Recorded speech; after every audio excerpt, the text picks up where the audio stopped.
kitatagati kitatum da hitta kitatagati kitatum hitta kitatagati kitatum da kitatagati kitatum kitatagati kitatum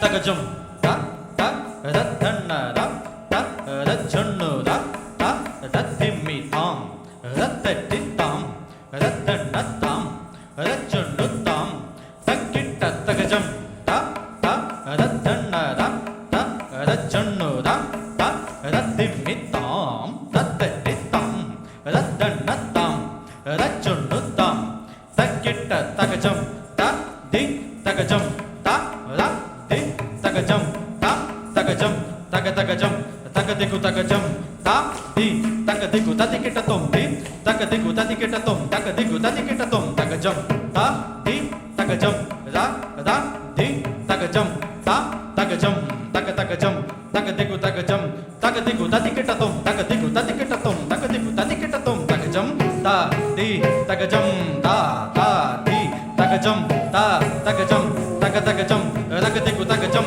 kadakadari kadum kadakadari kadum kadakadari kadum.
Modernity is the turn of the 20th century, 1900.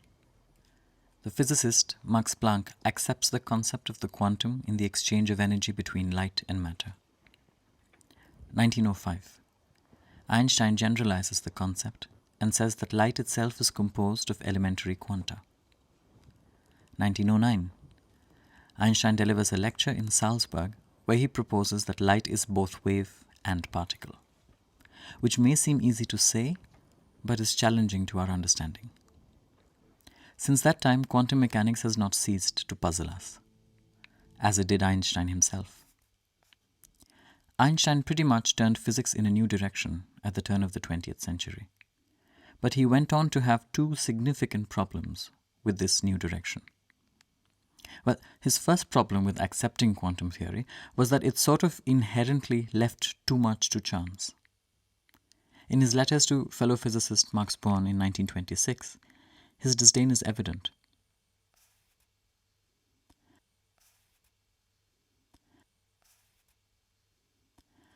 Einstein's second problem with quantum theory was that at its philosophical core was an uncertainty. And this quite simply pointed to how variable and in some senses unreliable human perception was.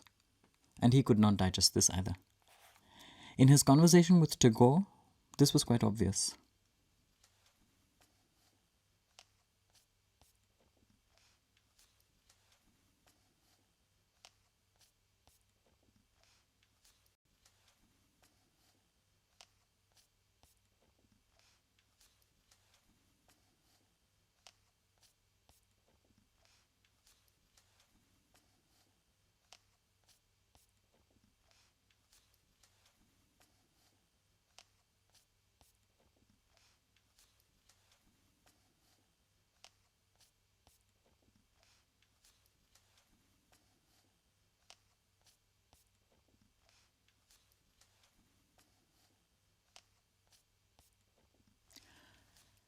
Tagore was a lot more accepting of uncertainty and of the human ability to not know. Perhaps this was the artist, or perhaps the philosopher. In his presidential address to the Indian Philosophical Congress in about 1925, Tagore writes about the nomadic baul singers of Bengal. These people, he said, roam about singing their songs, one of which I heard years ago from my roadside window.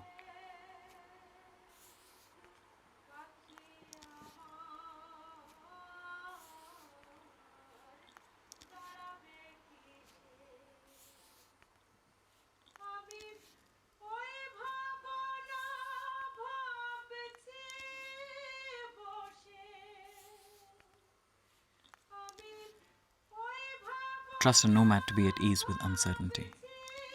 Singing her pedestrian wisdom out loud, the baul may as well have wandered outside the window of Einstein. Einstein carried to his grave his discomfort with the modernity of his own making, and an almost romantic sympathy for the classical. In physics, that is. By the time of his death in 1951, he had outlived Tagore by over a decade. By this time, Tagore's India was independent of British colonial rule, but the artist himself was sadly not around to take this newly born India into its own post-colonial modernity. And peculiarly enough, without Tagore, this new India seemed to echo Einstein's discomfort in coming to terms with its own modernity. This discomfort was rife in India's so-called classical performing arts. You see, traditionally dance and music were an intrinsic part of South Indian temple rituals, and they were performed exclusively by members of a particular community called the Devadasi or the Melakara community. Already by the early 20th century, the Devadasi and her temple dance, which was called Sadir, were on the one hand rejected on grounds of being vulgar, and in late 1947, an independent India passed the Devadasi Act, a legal blow that rendered the Devadasi community defunct and disempowered. On the other hand, this very independent India reclaimed these by now discontinued traditional practices, like Sadir, as the foundations of its supposedly ancient classical arts. So here we see an almost schizoid move of simultaneous rejection and reclamation. But unlike Einstein, who took his unresolved state to the grave, modern India found a resolution through reformation. That is, you reform that which you want to reject, and now that it's reformed, you are free to reclaim it. So in the climate of such a schizoid modernity, the Devadasi's Sadir dance underwent rapid appropriation, most notably by members of the upper-class Brahmin community. Rukmini Devi was a woman from the English-educated Brahmin community. Together with her Irish husband, George Arundel, in 1936, she established a centre for reformed dance and music in South India, called Kalakshetra. Brahmins were shocked, non-Brahmins were shocked, Theosophists were shocked, everybody was shocked. I didn't think it was vulgar. I only thought it needed reformation. The costumes had to be reformed, this music had to be reformed, the presentation had to be reformed, and everything had to. So I decided I would do that. Rukmini Devi pioneered the reformation of Sadir into Bharatanatyam, a dance for artistic consumption on a modern stage by a modern audience. Even in the early 21st century, despite Bharatanatyam's global presence, what often remains invisible is its social choreography. This modern dance in an ancient cloak belies the inherently schizoid turn of events that give Bharatanatyam its charge of cultural politics.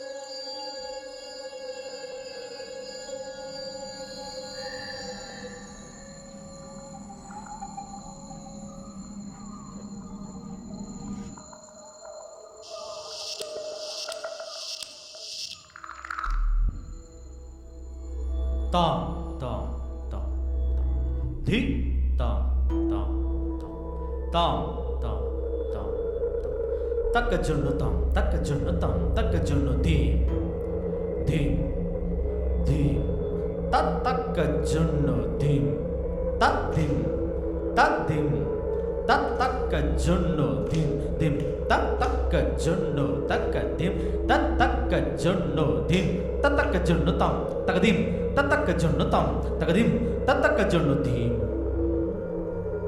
tadim takajunnu tam takajunnu tam takajunnu tam takajunnu tam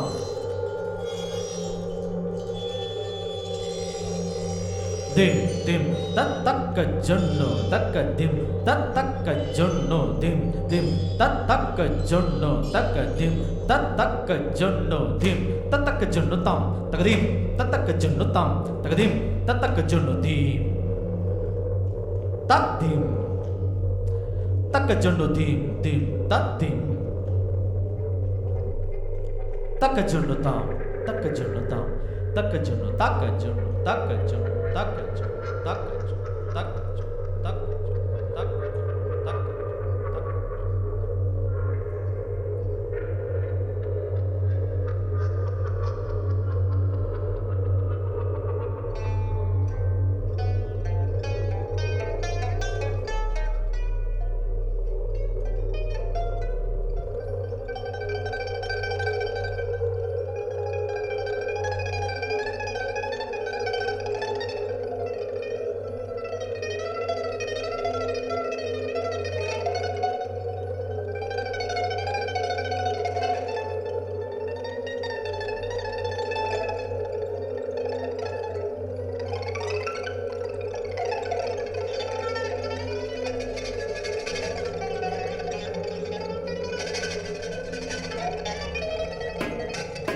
tam tatti takajunnu takatatti takajunnu kitta tatti takajunnu junnu tatti ta kedadagam tatti takajunnu takatatti takajunnu tadim kittattu tam tadim kittattu tadim kittattu tam tadim kittattu tadim kittattu tadim kittattu tam tatti takajunnu takatatti takajunnu kitta tatti takajunnu junnu tatti takajunnu tam tatti takajunnu takatatti takajunnu kitta tatti takajunnu tadim kittattu tam tadim kittattum tadim kittattum tam tatti kittattum tadim kittattum tadim kittattum ta kedadagadari kedadagadim kedadagadari kedadagadum kedadagadari kedadaganam kedadagadari kedadagada kedadagadi kedadagadum kedadaganam tadim kittattu tadim kittattu tadim kittattu datta kedadagadari kedadagadidi kedadagadari kedadagadum dum kedadagadari kedadaganam nam kedadagadari kedadagada tak kedadagadi tik kedadagadum dum kedadaganam nam kedadagadadi kittagada tadim kittagada tadim kittagadatta kedadagadari kedadagadidi kedadagadari kedadagadum dum kedadagadari kedadaganam nam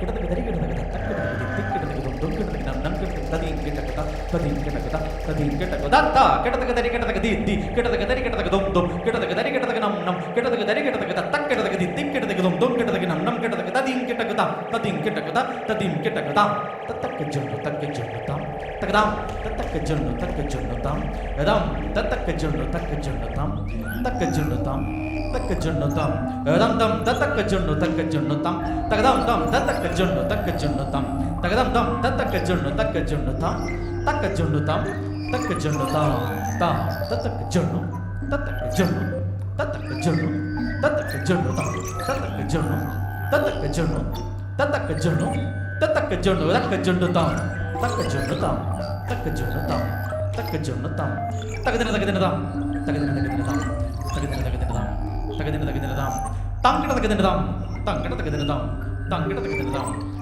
tangkita takadina tam tangkita takadina tam tangkita takadina tangkita takadina tangkita takadina tangkita takadina tangkita takadina tangkita takadina tangkita takadina tangkita takadina tangkita takadina tangkita takadina tangkita takadina tangkita takadina tangkita takadina tatti kitta tangkita takadina tatti kittattum tangkita takadina tatti kittattum tang tang tangkita takadina tatti kittattum tangkita takadina tatti kittattum tangkita takadina tatti kittattum tang tang tangkita takadina tatti kittattum tangkita takadina tatti kittattum tangkita takadina tatti kittattum tang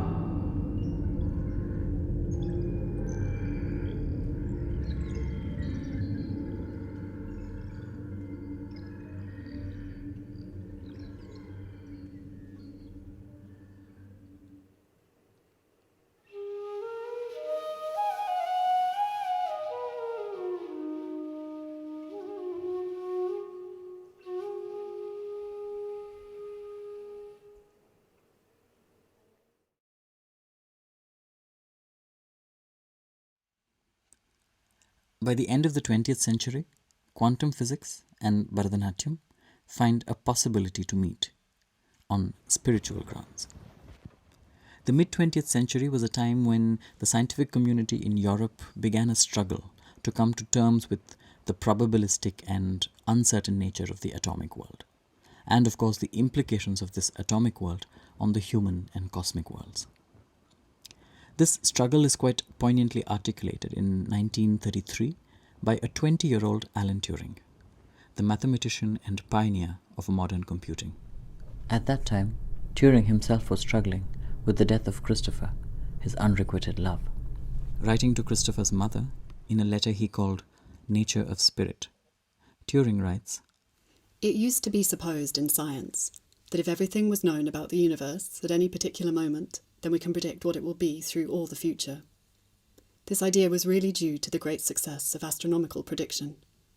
More modern science, however, has come to the conclusion that when we are dealing with atoms and electrons, we are quite unable to know the exact state of them, our instruments being made of atoms and electrons themselves. The conception then of being able to know the exact state of the universe then really must break down on the small scale." While modern science sought out strategies to come to terms with such uncertainty on the microcosmic level and the resulting contingency on the human and macrocosmic levels, it would seem that the old sensuous Hindu cosmology had one such strategy in place. The way to come to terms with the instability of the demonic world and the resulting contingency on the human and divine worlds would be to engage in daily and seasonal rituals that raise the probability of well-being and decrease the probability of ill-being. And the instrument for performing this ritual was the composite body and spirit of the Devadasi. She was a human conduit between demonic and divine energies. But by rejecting the use of her body as instrument and by declaring her ritual practice as illegal, modern India terminated a rather ancient ritual and replaced it with a new concept of the spiritual. Well, I think for them, the Devadasis, when they danced within the temple and when they danced for the deity, it was, I think, very, very devotional in character. Their whole function was ritualistic. And they performed the ritual of dance for the gods. They put the gods to sleep. They woke the gods, and they were part of the temples. Now, we don't have that role to play. But I take this feeling of spirituality with me, because to me, dance is spiritual.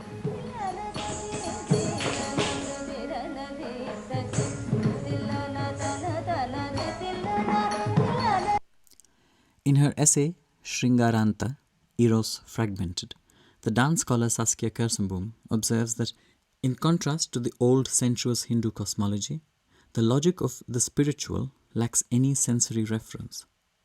Yet, dance is a physical art. Ultimately, the body of the dancer is all there is. And so, as the ritual is reformed into the spiritual, the Bharatanatyam dancer takes recourse in philosophy. For me, it is a longing for a kind of completeness, because one realizes one in this world, one is fragmented. Deep within, one is fragmented. And what happens, I think, through the discipline of Indian classical dance, there is a great focusing of energy, both physical and mental energy. And this is a kind of yoga for us, because after so many years of dancing, I know what it does to me deep within. And I think this focusing of energy takes you up to this point of you feel a kind of awakening inside. By the late 20th century, some scientists tended to philosophy with articulations on consciousness. The theoretical physicist David Bohm, who was a protege of Einstein, dedicated the later part of his work to philosophical articulations on fragments and the whole, of what he called the implicate order. We are internally related to everything, Yes. not externally related. Consciousness is an internal relationship to the whole. We take in the whole and we act toward the whole. Quantum physicist and philosopher David Bohm was profoundly affected by his close contacts with both Einstein and J. Krishnamurti. Bohm's theory of wholeness and the implicate order states that there is something like life and mind enfolded in everything. This wholeness, this new consciousness, this wholeness, is that something that you can only glimpse? Perhaps in, like, as you might have a glimpse of heaven, or is it something scientific? I mean, can you think your way through it? Not really completely. Wholeness is an attitude or an approach, but it can be given a scientific realization, you see. Because of relativity and quantum theory, we can, if we wish, look on the world as a whole. And when Einstein produced his special theory, was he moving towards wholeness? Yes, he definitely was. He moved eventually toward a view of field theory where everything was one field, all the fields merging. So it was a step toward wholeness, although not, it was a limited step, but still it was the beginning.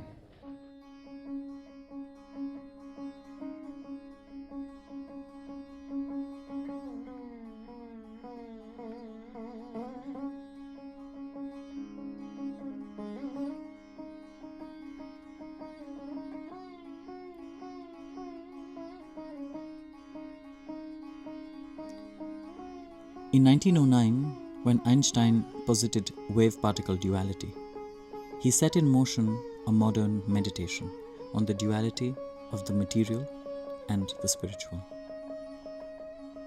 Every dance is at once a moving meditation on the duality of the material body and the immaterial spirit.